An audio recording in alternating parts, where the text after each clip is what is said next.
Bonjour peuple de Dieu, c'est un privilège, c'est une faveur accordée par Dieu de se retrouver encore une fois de plus ce matin. J'aimerais juste partager une pensée dans nos 15 minutes d'exhortation. J'aimerais te parler de quelque chose de très important entre les aînés et la génération montante.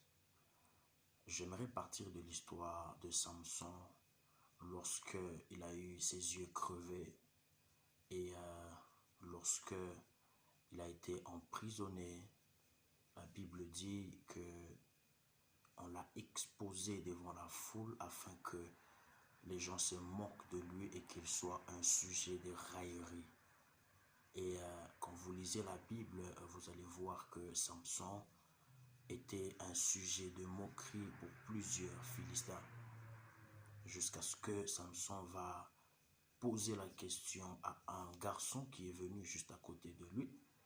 Alors il va demander, amène-moi au milieu des deux poteaux qui détiennent ce temple. Je voudrais me placer entre les deux poteaux. Et la Bible dit que lorsque l'enfant l'a amené au milieu des deux poteaux, la Bible déclare, il s'appuya contre ces poteaux-là et les poteaux se sont écroulés et cela a aussi enchaîné l'écroulement du temple. Voici ce que je voulais dire. Samson avait la force, Samson avait l'expérience, mais il manquait la vision. Mais le jeune homme dont on n'a pas cité le nom, il avait la vision, il pouvait voir, il pouvait guider les pas de Samson, mais il n'était pas fort, il n'était pas assez fort pour renverser le temple. Deux choses, chez l'ancien ou chez le vieux, il y a l'expérience, il y a la force. Et chez les jeunes, il y a la vision, mais il n'y a pas de force. La Bible dit, dans les derniers temps, je répandrai de mon esprit sur toute chair.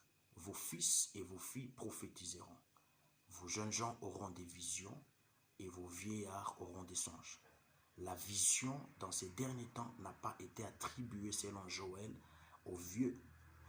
Mais la vision a été attribuée, 75% de cette prophétie, vous allez voir que c'est lié à la vision, c'est lié à la prophétie, c'est attribué à la jeunesse.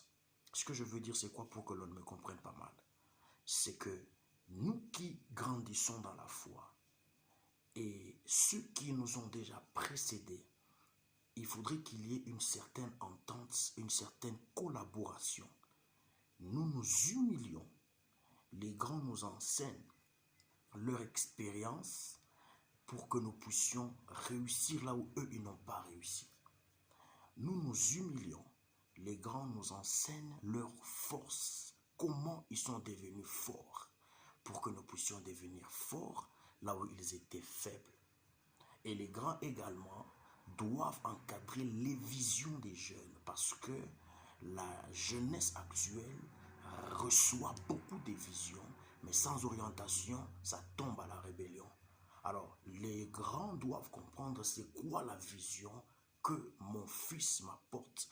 C'est quoi la vision que mon enfant ou l'enfant que j'encadre spirituellement m'apporte. Quand tu comprends cette vision-là, maintenant tu guides l'enfant selon la vision qu'il a, il finira par reconnaître que ce que je suis devenu aujourd'hui, c'est parce que quelqu'un, un Samson, m'a aidé avec son expérience.